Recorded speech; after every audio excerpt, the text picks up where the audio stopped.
Азийн хөгжлийн банкны техникийн тусламжийн төслийн дэмжлэгээр зохион байгуулагдаж буй энэхүү формын хүрээнд хот төлөвлөлтийн чиглэлээр олон улсын түвшинд сайн туршлага болоод буй Йокохама, Эдмонтон, Парис, Ханой зэрэг хотуудын ухаалаг төлөвлөлт амьдрахад таатай тогтвортой хотыг зохицох хөгжлийн стратегитэй танилцаа зогсохгүй ад жаргалтай хот үзэл баримтлалын их нутаг болсон Канада улсын Калгари хотын талаар сонирхолтой илрүүлүүдийг тавьж шийдвэрлэх гэж байгаад бид маш их олзуурхаж байна. Мөн түүнчлэн хотын оршин суугчдын амжиргааны түвшинг дээшлүүлэх, хотын эрх зүйн орчинг цогцоор нь бүрдүүлэх, орон сууцны бодлогод өөрчлөлт оруулах, хотын байшин суурьшийг зохицуулах, хот бүрдүүлэх салбаруудаа эрэлтэд нийцүүлэн хөгжүүлэх бодлогыг бид баримталж байгааг онцлог хэлье. Улаанбаатар хот маань дэлхийн саяхан хотын гинэд багтан орж, түүний өсөлт хурдцаа өрнөж байгаа хөгжлийн энэ үед хотын менежментийн арга барил өнөөгийн шаардлага нийцэхгүй байгааг нийслэлчүүд илэрхийлсээр байгааг хэлэхгүй өгч болохгүй. Тиймээс шинжлэх ухаанд үндэслэн тэргүүлэгч хотуудын хөгжлийн туршлага ололтыг ашигласан алсын хараатай арга барилаар төрөлх хотоо хөгжүүлэх зарим алхмыг хэрэгжүүлж эхлээд байна. Нийслэлийн иргэдийнхээ нэрийн өмнөөс эрхэм төлөөлөгч зочид та бүхэн гүн талархал илэрхийлэхийн албан ад жаргалтай хот үзэл баримтлалын цөм болсон ад жаргалыг бий болгодог бүгдийг бид хийх ёстой. Харин ад жаргалыг үгүй хийдэг бүгдийг бид хаях хэрэгтэй гэдэг ишгийг та бүхэнд тэмдэглэн хэлье. Анхаарал тавьсан баярлалаа. Хурлын ажил амжилт хүсье.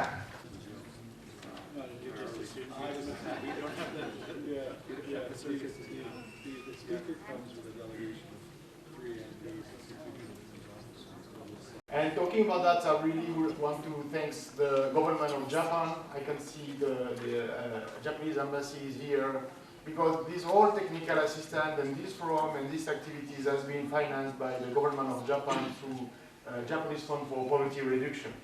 So of course there is ADB logo and the DFPR logo, but the finance is coming and support from government of Japan. So really I would like to thank the government for providing this support. I would like to thank the municipality also, and thank you, Chairman Council, to be here because, as Mr. Argumenter said, you know, the relationship and all those things would not be able to happen if close cooperation and work with the municipality. And I would like to thank also ambassador or embassy representative to be here. This is very important, I think. And of course, I would like to thank all the representatives of cities who came here and traveled all the way for this forum. I will not say much, but we expect a lot of this forum, and this should be the first step, so a long-term partnership with city based on urban planning exchanges. We believe that practitioner working with practitioner is the best way to improve the situation, or to exchange, or to enhance the knowledge. So this is what we are trying to do here. So we really hope that each cities will be able to develop their own partnership with the municipality, with the municipal institution like the Municipality Master Plan Agency, the Urban Design Institute, and Urban Planning Department of the municipality, with which we have been working very closely. So today we will have some presentation, and tomorrow we will have a working session on defining key activities for each cities to exchange and to develop in the future. But also I would like to take this opportunity that we have some embassy here and some Chamber of Commerce and Trade representative, because this has to be also a comprehensive activity, not only urban planning, but also exchange is supported, you know, by economic activity and other financing support. So we really hope that this is a movement that has been established now and will continue in 4 years and 4 years. The other point I wanted to make is also we have signed recently a MOU with the municipality of Ulaanbaatar on the future cities, which is a umbrella technical assistance who will support some of those activities. So again, resources are limited and everybody is busy. So it's important to really focus on what is the best value of exchange and knowledge for each cities and how we define the support that can be done financially or even morally.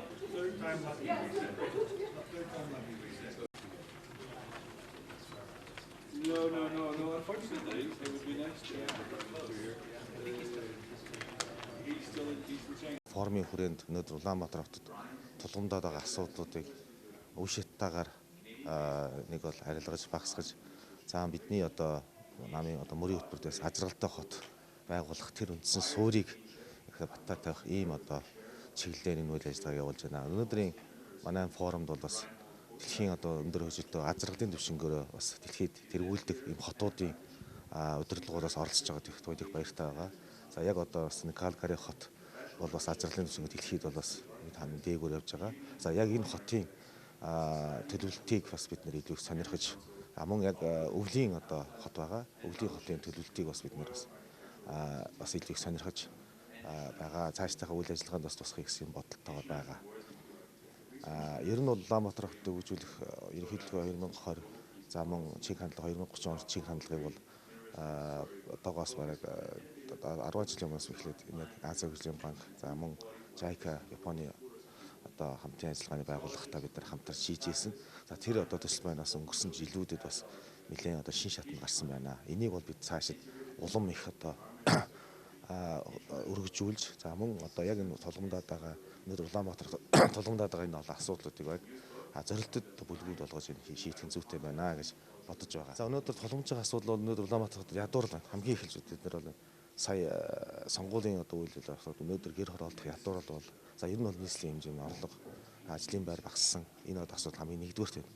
За мэдээж хот байгуулалтаас агаар хөрсний бохирдол, замын түгжрэл, инженерийн шугамшуулжээний одоо хуучрал, за мөн одоо хог ингээд маш өдөр тутмын одоо хүний аюулгүй амгалан тайван одоо орчих амьдрах тэр одоо боломжинд бүрдэж өгөхгүй байгаа учраас бид энэ дээр бол илүү их анхаарч ажиллана. Өөрөөр бид нар хүнлүүгээ хандсан бодлогыг илүү төлөхөө энэ хот байгуулалтад бол тавина гэж бодож байгаа. Азийн хөгжлийн банкнда хэд хэдэн төслүүд хэрэгжиж байгаа. Одоо манай дээр хэрэгжиж байгаа. Үүний бол хамгийн гол нийтийн тээвэр. Өнөөдөр тээврийн асуудал бол намайг маш хүндрэлтэй байгаа учраас энэ DRT тусгай замын энэ автобусын ямиг бол бид нар бол эхний ээлжинд бол энэ хийя гэж бодож олон хүн багтаамжтай энэ одоо асуудлыг хийж байгаа. За мэдээж агаарын бохирдлын асуудал байгаа тийм ээ. Өнөөдөр Улаанбаатар хамгийн түрүүнд агаарын бохирдол. Энийг одоо бид бас JICA-гийн одоо JICA-гийн төсөлтэй хамтарч бас энэ асуудлыг эхний ээлжинд шийднэ л гэж байна.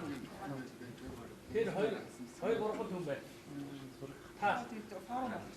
Ой.